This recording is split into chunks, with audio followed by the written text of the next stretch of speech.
Hello, I'm Cheryl McCarthy. Welcome to One to One. The trauma suffered by immigrant women as a result of war, sexual abuse, racial discrimination, and cultural dislocation is not a new story. But one particular story has gone largely untold. It's about the lasting psychological wounds caused to Korean women by the U.S. government and its military during its occupation of Korea following World War II and during the Korean War.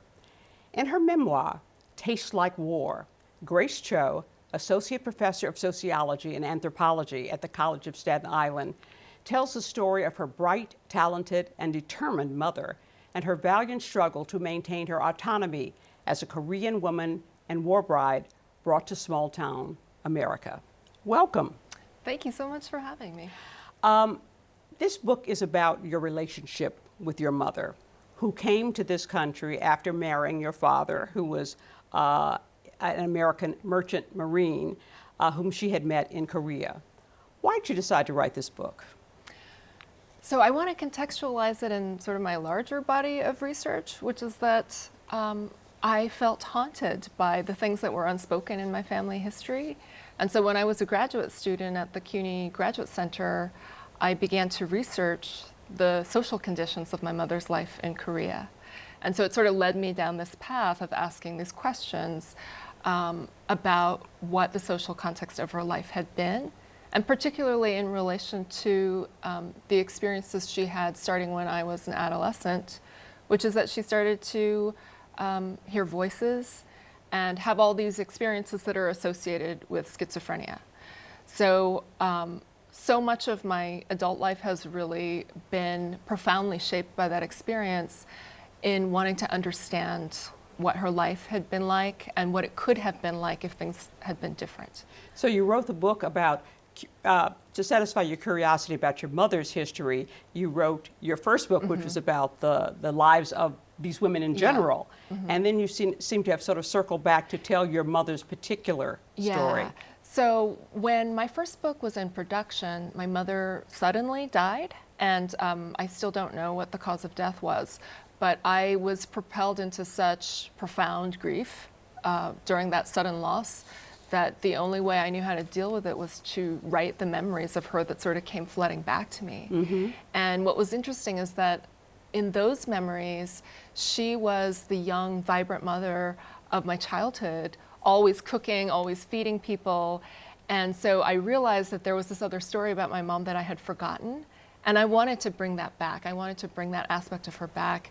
And over time, as I was sort of like developing these memories, I realized that there was a larger story to tell. So I sort of ended up combining some of the research from my first book with these new memories, or these recovered memories, let's say, of my mother as someone who was deeply engaged in the community through food, and as the pillar of our family prior to when she had become schizophrenic.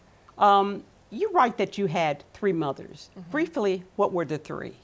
Yeah, well, what I want to say about that is that, of course, I didn't literally have three mothers, but there are three versions of her in my memory and in my relationship with her. And so I think of the first mother as the mother of my childhood, who was incredibly energetic, charismatic. I mean, she was a force of nature.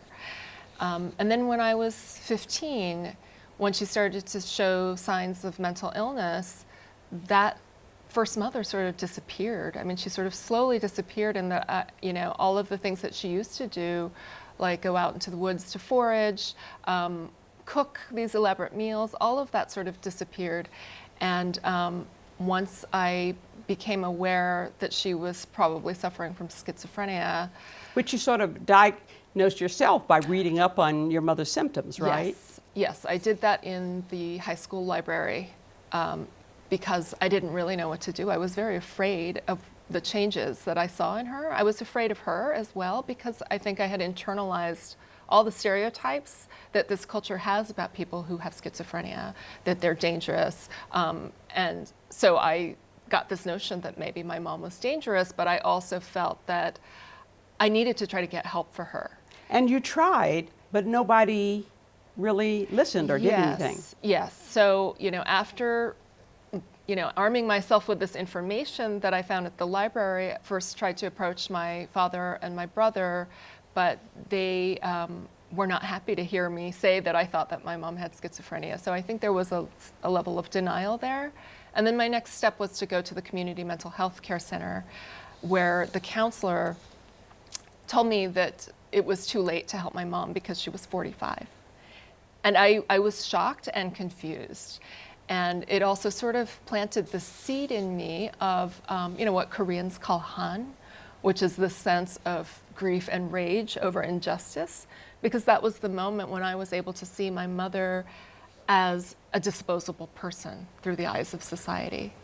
And of course, another thing that was going on when I went to the mental health care center was that the research on schizophrenia at that time was very limited. We had this understanding of it that it was only a symptom of a broken brain, that it was a genetic problem not linked to social factors, and that all of the research had been based on the experiences of men at that time. And so for that counselor to hear that a 45-year-old woman was experiencing the onset of schizophrenia didn't compute for him. And so, one theory that I have now is that maybe he thought that she had been living with it for 20 years, at which point it becomes very difficult to treat with medication.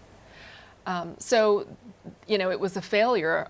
At the time, I experienced it as a failure on my part that I wasn't able to get help for her, and I internalized a lot of that. So that was your guilt. second mother who you began to recognize when you were around 15.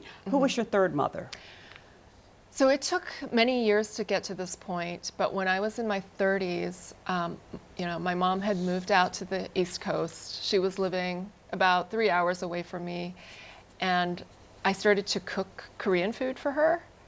So over the course of cooking these meals for her, something else came out. So sometimes I would see glimpses of my childhood mother, who was really passionate about food and took an interest in the world. But also, something in our relationship changed. Something really softened. It seemed as if the wounds of our past sort of became healed through the sharing of these meals. And so I think of the third mother as the mother who really found a way of nurturing me despite the conditions of her life, which were that she didn't leave her apartment. And so she couldn't really take on the role that most mothers took on, but she found another way to be nurturing to me, which was to encourage my studies and also to teach me how to cook Korean food, which was something that I had wanted to know my whole life. But she always said, I don't want you to cook because it's a waste of time. I want you to study instead. And because it's a low-class task, was how what she felt about cooking. Because she spent so much of her life sort of making a livelihood off of things related to food, and she was somebody who didn't have a lot of formal education. She saw that as beneath me. She saw her daughter as the one. She wanted more for you. Right, she wanted me to transcend that. At some point as an adult, you learn your mother's big secret, that she had been a prostitute on or near an American military base in Korea. What was your reaction to that? I was completely shocked and devastated by it. Looking back, I think that I probably shouldn't have been so shocked, but I think that both my family and the culture at large, they both do such a good job of keeping secrets and sort of not making that kind of information public. But when I learned that, I went into sort of a deep depression for a while. But then over time, I started to question why I felt that way. Why did I feel this overwhelming shame about it? And so as I started to do more research, the lens moved. I transitioned from thinking about myself and my mom solely to thinking about the role that society plays in, the kinds of stigmas that are placed on women who engage in sex work. So when you started to research the lives of women like your mother, Korean women who lived under they had lived under Japanese occupation and then they lived under U.S. occupation. And what were their lives like? Well, one thing I want to say is that, many people are not aware that there was ever a formal system of sex work for the U.S. military in Korea, and are often shocked to hear me talk about it, while there are others who maybe have heard of it, but they associate it only with wartime, with 1945 through 1953. But there has been an ongoing formalized system of sex work since 1945, when the U.S. first occupied. They outlawed prostitution in Japan, but then took over the comfort station in Seoul that was set up by the Japanese imperial troops. During the war era, it wasn't so formalized. It was more informal around the bases or wherever the U.S. troops went. During the Korean War. During the Korean War, Right. yes. But by the 1960s, the South Korean government formalized it as a service that was provided to the U.S. troops that they wanted to keep there.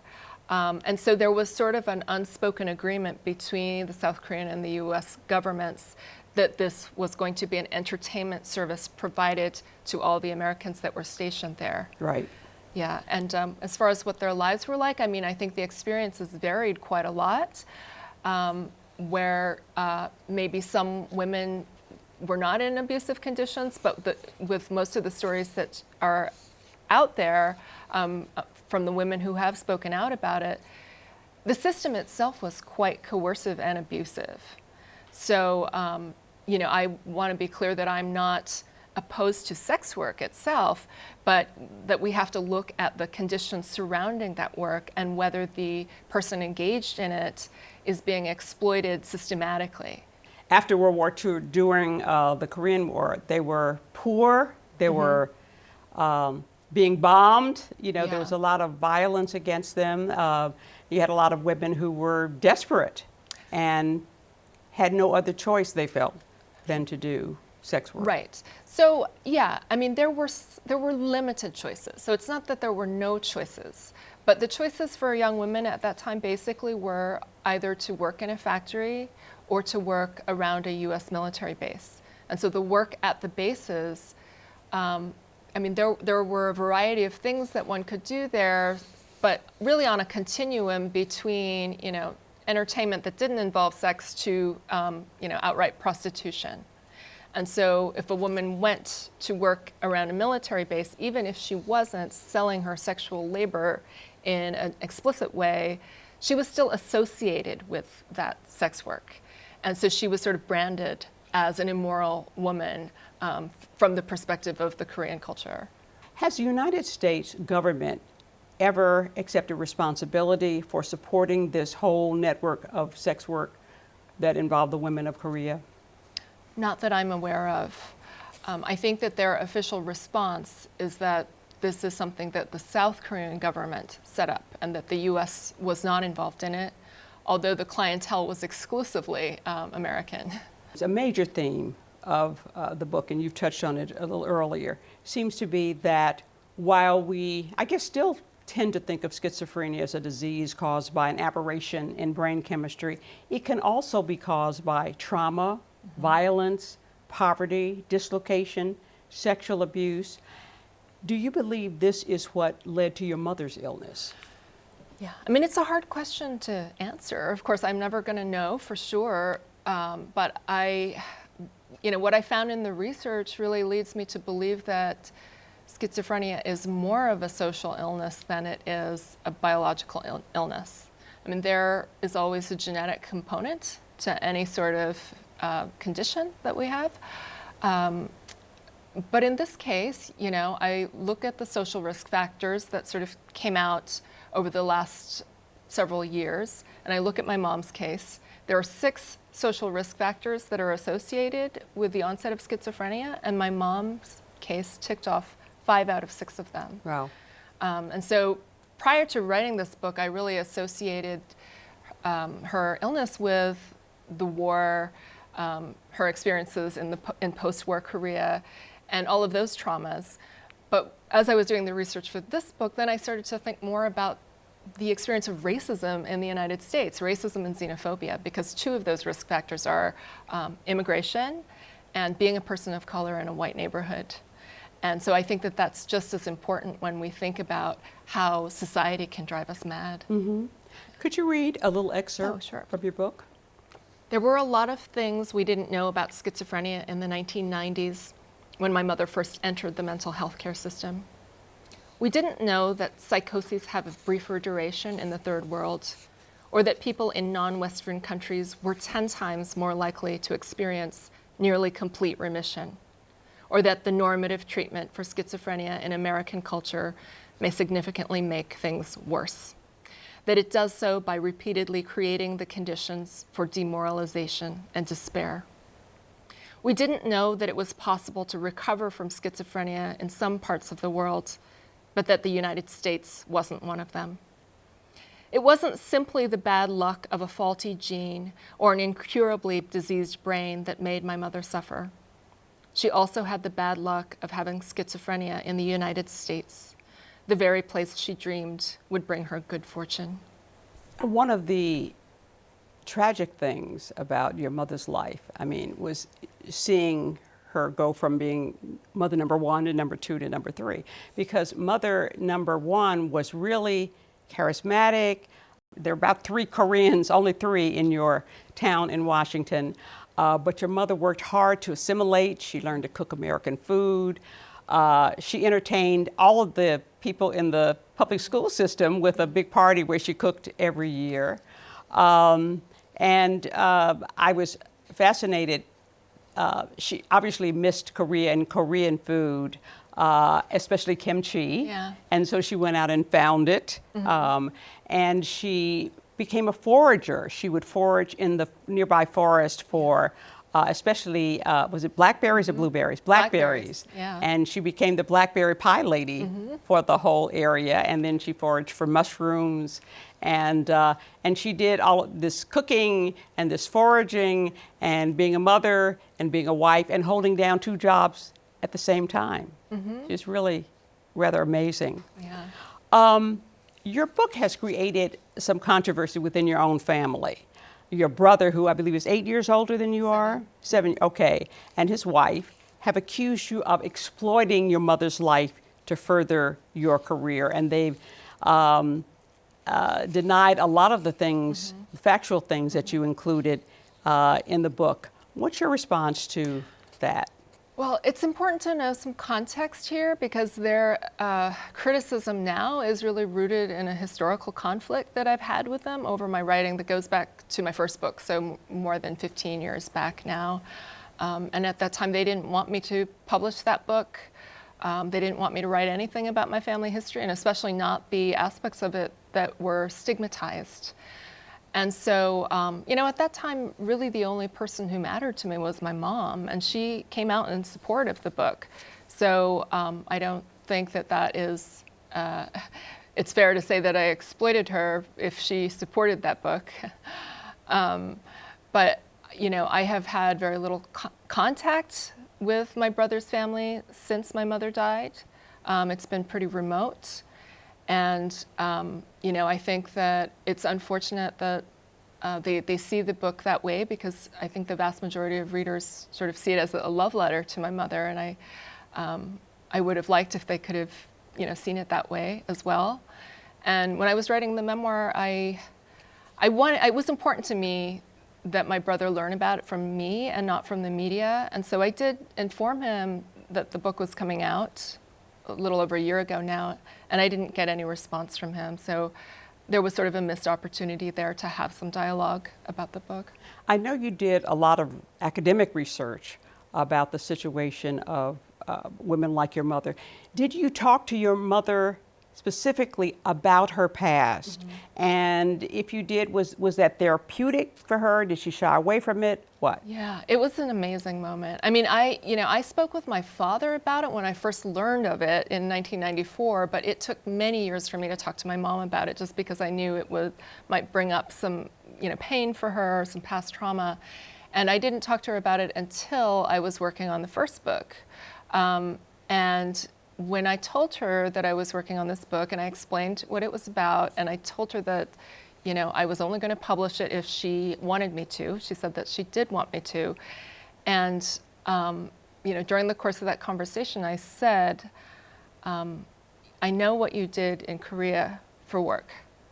And she sort of looked away for a moment and seemed to be ashamed.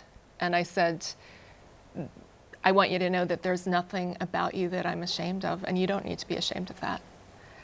And so then she sort of smiled and nodded. And then it was after that, every time I saw her, she would ask very excitedly about what was happening with my book. And so it was a huge relief for me, and like a release of all this tension and burden that I'd been carrying for many years about wanting to talk to her about her past and not knowing how to bring it up. And so after that, it was almost as if my relationship with her got stronger. And we became very close during those last, I guess it was like the last year and a half of her life. Your mother was very ambitious for you, and I assume for your older brother as well. She didn't get a chance to get much of an education. She had to do low-level work and whatever sex work she did. Did your getting your PhD and becoming a college professor, did that bring to your mother, you think, some measure of the goals that she had striven for in her life? Yes, absolutely. I knew that her dream in life was to become a scholar herself, which was denied to her. And then the second best thing would have been for one of her children to become a scholar. And so from the time I was really young, really for as long as I could remember, she sort of ingrained this idea in me that that's what she wanted me to be when I grew up, and that I had the potential to do that. And then when I was in my 20s and her mental illness sort of got worse, one of the things I said to her, because I really wanted to give her something to look forward to, was that I had planned to continue my education beyond my college degree and get a PhD. And she was so thrilled. And she, when that day came, when I became a doctor, I had never seen her so happy as when I told her that I had gotten a job as a professor on the tenure track. She jumped for joy. She literally jumped for joy, and I had never seen that before. What were her gifts to you? There are so many that it's hard to sort of pin it down. But some of her personality traits, I want to think that some of my better qualities I got from her. I feel like I got a sense of strength from her, strength and resilience. She was somebody who was very generous, and so I hope that I got that from her, or at least when I exhibit that, I think that I got that from her. But then in terms of the concrete things, just making sure that I was well educated was a tremendous gift, because I feel so empowered in my life because of that. And I think also just being able to pass on my grandmother's culinary repertoire to me during those last years of her life was a tremendous gift, because that's a gift of my family history, and one that I had wanted for so many years to have access to. Did your perception of your mother change once you learned about her history? It did, because I had a lot more compassion for her once I started to understand what she had gone through. I was only 22, 23 when I learned of that. And at that age, you're still an adolescent. So my adult identity really sort of formed around wanting to understand my mother. And so I think she really helped me to develop compassion, not just for her, but for others who might be in difficult life circumstances. And it really, I think, was the driving force behind my desire for social justice. What do you want readers to take away from your book? That most of all, what I want people to think about is that we tend to think of schizophrenia as a disease of the individual. And I would rather shift the thinking towards thinking of social illness that then manifests in the bodies of individuals. And that the way that those social illnesses exhibit themselves is not equal, right? It's not distributed equally. You're more likely to experience it if you're poor, or you're a person of color, or any of these oppressed categories. And so if the illness is social, then the remedy also has to be social. And that's what I want us to think about. As I said, the story of immigrant women and their struggles and the ghost of their past is not knew, you heard the stories of women who survived the Holocaust, what happened to them. Amy Tan, wrote about, her mother and the things that she went through in China. But I really learned about the U.S. government's and the military's involvement in the oppression of Korean women. And that was something that was new. And I think that is something that it's important for people to know. Yeah, absolutely. Yeah. Thank you so much. Unfortunately, we're out of time. I'd like to thank Grace Cho, Associate Professor of Sociology and Anthropology at the College of Staten Island, for joining me today. To learn about our upcoming shows, you can follow us on Twitter at 121 CUNY TV. For the City University of New York and 121, I'm Cheryl McCarthy.